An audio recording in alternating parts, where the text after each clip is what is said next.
তরুণদের রক্তের বিনিময়ে দেশকে নতুন করে সাজানোর সুযোগ হয়েছে।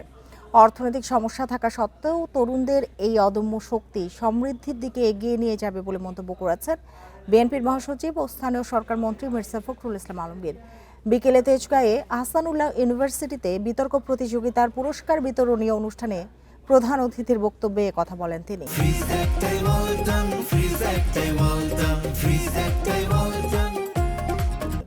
মির্জা ফখরুল বলেন, সামনে যেমন অনেক চ্যালেঞ্জ রয়েছে তেমনি সম্ভাবনাও রয়েছে।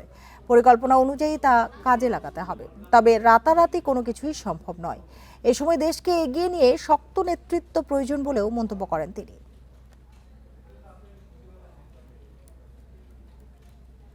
তরুণরা তাদের যে ক্ষমতা দিয়ে, তাদের দেশের প্রতি যে ভালোবাসা দিয়ে তারা যে একটা অসম্ভবকে সম্ভব করেছে, একটা ফ্যাসিবাদকে হটিয়ে দিয়ে একটা গণতান্ত্রিক পরিবেশ সৃষ্টি করেছে, উদার একটা গণতান্ত্রিক ব্যবস্থাকে প্রতিষ্ঠা করবার সুযোগ এনে দিয়েছে।